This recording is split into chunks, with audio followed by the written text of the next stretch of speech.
สวัสดีครับคุณผู้ชมยินดีต้อนรับเข้าสู่ To B to F ในช่วงรีวิวทุกสิ่งทุกอย่างในโลกล่าฮะวันนี้บริษัทสึนามินะครับส่งตัว Mechanical Keyboard ตัว MK100 นะฮะมาให้เราลองรีวิวนะครับเราบอกว่าเราเป็น Customer Review ก็คือรีวิวเพื่อความชัดเจนของลูกค้าเป็นหลักนะครับดังนั้นเนี่ยสึนามิจัดมาให้เราเลยที่สำคัญใครอยากจะรู้ว่า Mechanical Keyboard เป็นยังไงคลิปนี้เราจะรีวิวให้ดูนะครับสำคัญคือถ้าเกิดคุณอยากได้ส่วนลดกับตัว2ตัวนี้ Duo นะครับ10 เดือน 10มีโปรเหมือนกันเดี๋ยวไปดูส่วนลดใน description ได้เลยนะครับแต่ตอนนี้มาดูกันเถอะว่าเป็นยังไงกันบ้าง MK100 เอาละครับคุณผู้ชมครับสำหรับคำถามที่ว่า Mechanical Keyboard กับคีย์บอร์ดทั่วไปเนี่ยแตกต่างกันอย่างไรและจำเป็นต้องใช้หรือไม่นะครับผมพูดสั้นๆกับตรงนี้ก่อนที่จะไปฟังของที่เราจะรีวิวนะครับก่อนอื่นต้องบอกว่าคีย์บอร์ดทั่วไปนะฮะที่เรารู้จักกันนะครับขออนุญาตวางนะครับไม่ได้มาบอกว่าขออันไหนดีไม่ดีนะจะบอกนิดหนึ่งนะครับถ้าเป็นคีย์บอร์ดเหล่านี้ที่เรารู้จักกันมาตลอดนะครับไม่ว่าจะเป็นสายนะครับหรือว่าเป็นบลูทูธเนาะมันจะแตกต่างกันในเรื่องของวัสดุการใช้งานก็แล้วแต่นะครับแต่เบสิกของการจัดทำของเขาเนี่ยเขาก็จะมีแผ่นวงจรนะครับแล้วก็มีแผ่นยางหรือแผ่นตัวสัมผัสที่อยู่ข้างล่างแตกต่างกันไปนะครับหลักๆเนี่ยถ้าเราใช้สิ่งเหล่านี้ไปเนี่ยนะครับคีย์เหล่านี้หลักๆที่เป็นส่วนแตกต่างก็คือคีย์พวกนี้เราไม่สามารถที่จะงัดออกมาทีละตัวหรือเอามาทดแทนได้ถูกไหมครับใช้ไปนานๆนะครับคีย์พวกนี้มันอาจจะหลุดหายหรือไม่เด้งนะครับและสำคัญคือทั้งแผงบางทีที่เจอบ่อยๆเนาะมันหายไปหมดเลยกดแล้วก็บุ๋มนะครับเสียทั้งแผงเลยนะครับเพราะว่ามันใช้ลักษณะการวางวงจรที่ทำมาแบบแมสนะครับแต่ว่าดีไหมมันก็ดีในระดับของที่เขาควรจะเป็นนะครับสำคัญคือคนที่พิมพ์สัมผัสหรือจะต้องการความถูกต้องหรือความสนุกของการพิมพ์ที่ใช้แบบทุกวันแบบนูตเอาท์ฟิตหรือคนเล่นเกมเนี่ยสิ่งเหล่านี้จะตอบสนองได้แบบเบสิกเท่านั้นเองนะครับดังนั้นเนี่ยวันนี้เนี่ยเขาก็เลยมีตัว Mechanical Keyboard นะครับหรือเป็นคีย์บอร์ดที่เรียกว่าเป็นคอเอาใจไว Customize นะครับหรือว่าสามารถที่จะปรับปรุงเปลี่ยนแปลงปุ่มคีย์บอร์ดนะครับแล้วแผงวงจรข้างในเนี่ยจัดทำขึ้นมาใหม่นะครับเพื่อที่จะนะครับตอบสนองวัยเขาเรียกว่าวัยเจนรุ่นใหม่นะครับที่สามารถที่จะปรับปรุงนะครับคีย์บอร์ดนะครับปุ่มนะครับรวมถึงมีไฟวอแวบอยู่ข้างในเป็นยังไงเดี๋ยวเรามาดูกันแต่ส่วนตัวผมพูดด้วยความรู้สึกส่วนตัวนะครับ Mechanical Keyboard ใครก็ตามเป็นคนพิมพ์สัมผัสหรือเล่นเกมมันจะตอบสนองได้ดีกว่าแล้วพวกอาการ Office Syndrome ที่ผมเคยทำเนี่ยนะครับเคยรู้สึกว่าใช้คีย์บอร์ดธรรมดาเนี่ยตัวนี้มันจะสัมผัสแล้วรู้สึกตอบสนองนิ้วมือได้ดีกว่านิ้วล็อกอะไรเนี่ยมันจะไม่ค่อยเป็นอันนี้ส่วนตัวเนาะนะครับดังนั้นเนี่ยก็ฟังหูไว้หูเดี๋ยวเรามาดูกันว่าตัว MK100 ของสึนามิเนี่ย Mechanical Keyboard เขาจะเป็นยังไงแล้วเดี๋ยวมาดูราคาแล้วก็รีวิวกันเลยครับไปดูกันฮะอันนี้ได้มาแล้วนะครับแกะให้ดูกันเลยนะครับไม่มีมาเตรียมนะครับในกล่องนะครับก็มีตัวคีย์บอร์ดนะครับคีย์แบบนี้เลยนะครับนี่นะคีย์บอร์ดผมวางไว้ตรงนี้นะผมบอกคุณผู้ชมมันหนักแบบวัสดุดีคุณผู้ชมครับตัวคีย์นะครับส่วนตรงนี้ก็จะเป็นรุ่นนะครับมี USB นะครับสายนะฮะแล้วก็ที่ให้มาเนาะแล้วตัวคีย์แถบนี้สีขาวนะครับเสียงดีนะน่าเล่นกีตาร์ฮีโร่แล้วมีอะไรอีกนะครับมีตัวนี้ตัวนี้ทำอะไรคุณผู้ชมก็เป็นตัวดึงใช่ไหมดึงคีย์ขึ้นมาถูกไหมนะครับนี่ก็จะเป็นตัวลักษณะดึงคีย์ขึ้นมานะครับใช่แหละนะครับส่วนนี้ก็จะเป็นตัวใบรับประกันนะครับซึ่งเขาจะมีตัวหนึ่งที่อยากให้ดูนะครับก็คือก็จะมีคอนโทรลอันนี้คุณผู้ชมดูเดี๋ยวผมค่อยทำให้ดูนะครับก็จะเป็นคุณผู้ชมผมเพิ่มอีกหน่อยนี่มีสายมาให้ด้วยเป็น USB ปัดโทนี่นะครับของใหม่เลยนะเสียบเข้าไปตรงนี้นะ แล้วเดี๋ยวเรามาเล่นแสงกันว่ามันจะเป็นยังไงเดี๋ยวมาดูกันนะฮะแล้วครับคุณผู้ชมเดี๋ยวเรามาเช็คพร้อมๆกันเลยว่าเขามีลูกเล่นอะไรกันบ้างกับคู่มือที่เขาให้มานะครับบอกเลยไม่มีเตรียมเราทำเพื่อคุณผู้ชมซึนามิบอกว่าจัดเต็มไปเลย 2B2F มาเราเสียบ USB ลองเลยนะฮะเดี๋ยวเรามาลองไฟกันก่อนว่ามันสวยสมใจกับราคาที่เราได้ไหมนะครับเสียบไปทางนี้เลยนะดูพร้อมๆกันเลยนี่แหละเสียบปุ๊บมีอะไรอ๋อคุณผู้ชมดูความแวววาวของเขาว้าวดูไฟฮะดูไฟอันนี้คือฟังก์ชันปกตินะจะมีแถบ RGB นะครับแดงม่วงเขียวส้มนะครับโอ้สวยนะเดี๋ยวลองดูว่าลักษณะการกดเป็นยังไงนะครับอ๋อแต่กดก็ไม่ได้นะครับมีในกระบวนการไฟที่มันวอบแวบนะแต่ไม่เป็นไรอันนี้คือ default นะครับหรือว่าค่าเบื้องต้นนะครับสวยอยู่นะสวยอยู่นะสวยทีนี้เดี๋ยวเรามาลองสีแบบอื่นกันบ้างนะครับ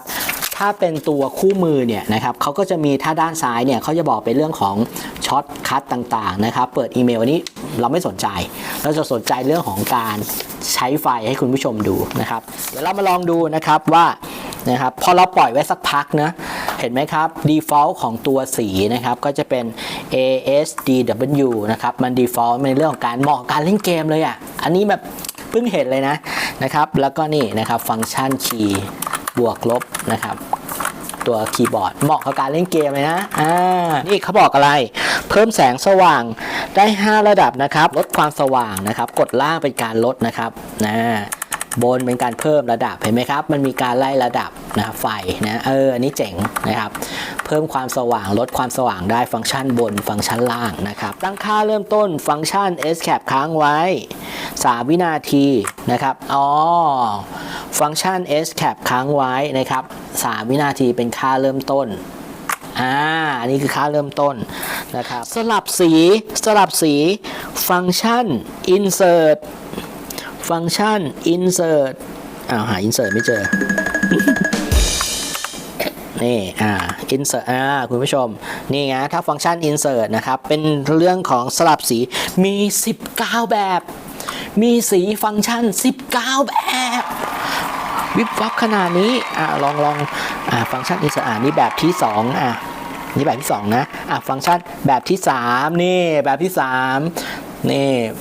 ไฟวิ่งคุณผู้ชมไฟวิ่งแบบที่4โอ้โหเนี่ยจำเป็นจะต้องมีไฟเทคที่ห้องนะไม่ต้องนะแล้วปิดไฟนี่วอกแวบเลยนะแบบที่5นี่แบบที่5เป็นลักษณะของการแบบดิมไปเรื่อยๆนะครับแบบที่6ต้องดูนิดหนึ่งนะครับบางทีเขาก็อาจจะแบบกำลัง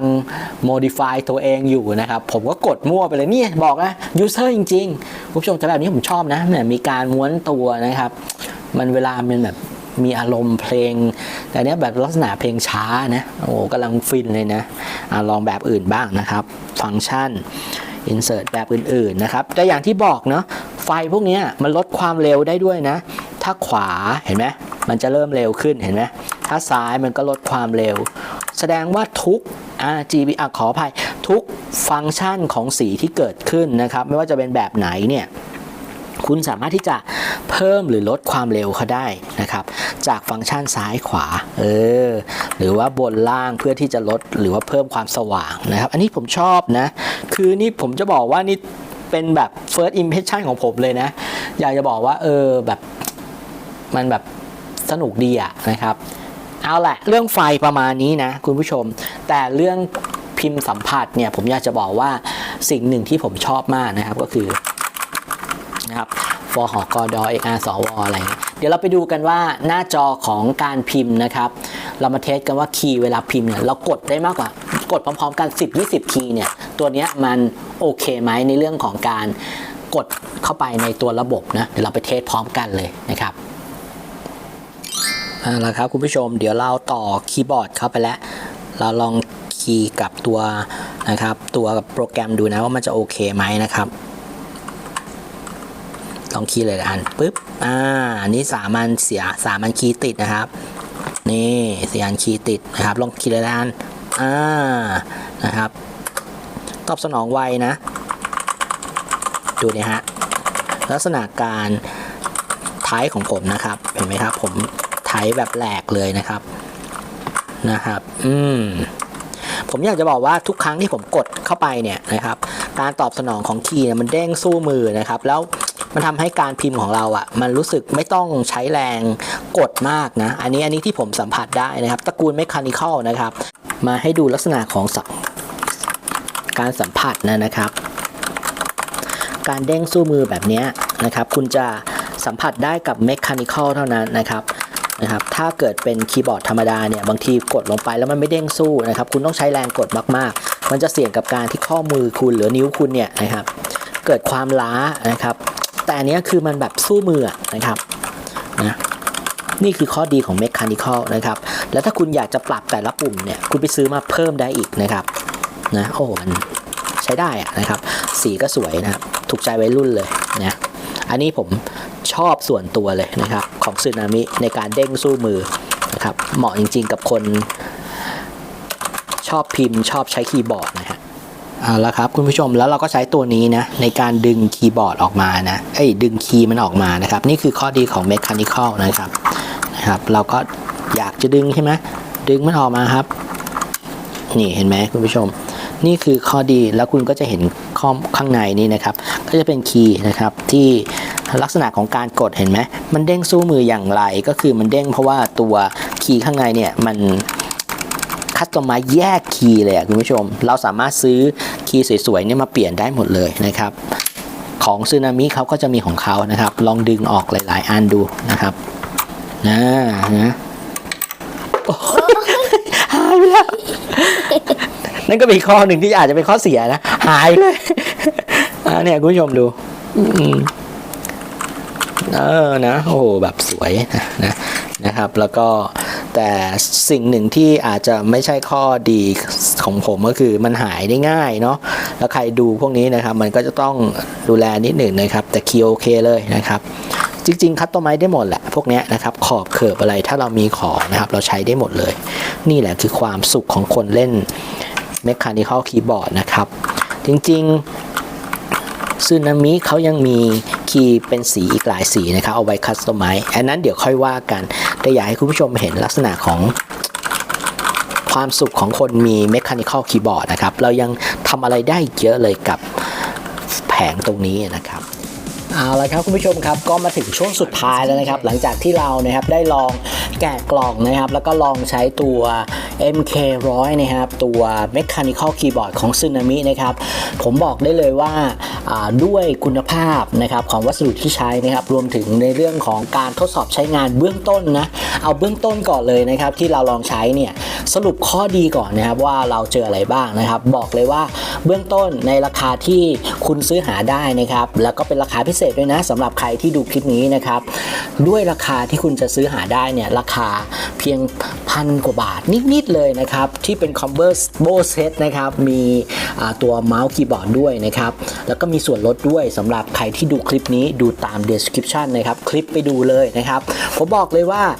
นี่เป็นตัว Mechanical Keyboard ราคา1,000 ต้นๆที่ผมว่าได้ลักษณะของคีย์ที่ดีนะครับการตอบสนองดีมากๆเลยนะครับแล้วก็สีไฟก็สวยปรับได้ตั้ง19แบบนะครับที่สำคัญคือคุณสามารถที่จะคัสตอมไมซ์ตัวคีย์แพดดิ้งเนี่ยได้ด้วยตัวคุณเองด้วยนะครับซึ่งนามิเขามีตัวคีย์แพดดิ้งเนี่ยให้ซื้อหากันอีกนะครับสำคัญคือในร้าน Lazada เนี่ยวันนี้คุณดู 2B2F เนี่ยนะครับคุณสามารถใช้ส่วนลดใน description เนี่ยไปลดราคาจากป้ายได้อีกนะครับกับ10 เดือน 10นะครับที่กำลังจะมานี้นะครับผมบอกคุณผู้ชมเลยนะครับว่าราคาสึนามิเนี่ยทำเนี่ยตลาดแตกนะครับจริงๆเขามีตัว Mechanical Keyboard เนี่ยราคาตั้งแต่500 กว่าบาทและตัวที่ผมอยู่เนี่ยนะครับ1,000 กว่าบาทก็จริงนะครับแต่ผมบอกเลยว่าเป็น1,000 กว่าบาทที่ราคาโอ้โหตะลึงนะครับวัสดุคุณภาพแล้วก็การใช้งานเนี่ยนะครับยังกะเขาเรียกว่าอะไรโอ้โหมัน สนุกมือนะครับแล้วก็คัสตอมไมซ์ได้เยอะนะครับผมหวังว่าถ้าเกิดใครก็ตามอยากจะลองใช้ Mechanical Keyboard ดีๆสักตัวเนี่ยตัวนี้เป็นตัว Start ที่ใช้ยาวๆเลยนะครับสำคัญคือคุณคัสตอมไมซ์อะไรได้เยอะกับตัวนี้นะครับอย่าลืมนะครับไปดูที่ description นะครับ10 เดือน 10 Lazada Shop Tsunami คุณได้ส่วนลดกับ 2B2F ด้วยนะครับแล้วก็ขอบคุณ Tsunami มากๆเลยที่ส่งมาให้เรานะครับทำการรีวิวสไตล์ 2B2F ผมบอกเลยครับว่า 2B2F พูดในเรื่องของสิ่งที่เป็นประโยชน์นะครับดีตัวนี้คือราคาพันนิดๆแต่คุณได้เรทเกือบ 2,000 ผมมั่นใจว่าคุณจะได้ของคุณภาพดีเลยแหละนะครับแล้วก็ไฟเฟยวอกแวบดีเลยทีเดียวนะครับคีย์ก็ตอบสนองดีนี่คือข้อดีนะครับส่วนข้อเสียมีอยู่อย่างเดียวแหละที่หลายๆคนก็จะชอบเป็นการกับ Mechanical Keyboard ก็คือพอคุณซื้อมาแล้วเนี่ยคีย์คุณจะหายบ่อยนะครับข้อแรก2ก็คือคุณจะต้องตกแต่งคีย์มันเยอะขึ้นเอาไว้อวดกันนะครับซึ่งมันเป็นความชอบของคุณมันเป็นข้อเสียที่คุณมีความสุขผมก็จะเป็นอย่างนั้นนะครับหวังว่าคลิปนี้จะเป็นประโยชน์นะครับอย่าลืมไปลองซื้อหากับ MK100 นะครับแล้วก็ใช้ส่วนลดกันเยอะๆนะครับคุณจะได้นะครับลองเอาไปของดีๆไปใช้กันนะครับเราลองแล้วว่าดีนะครับขอให้คุณมีความสุขกับคลิปนี้ไปจัดกันนะ MK100 ซึนามิ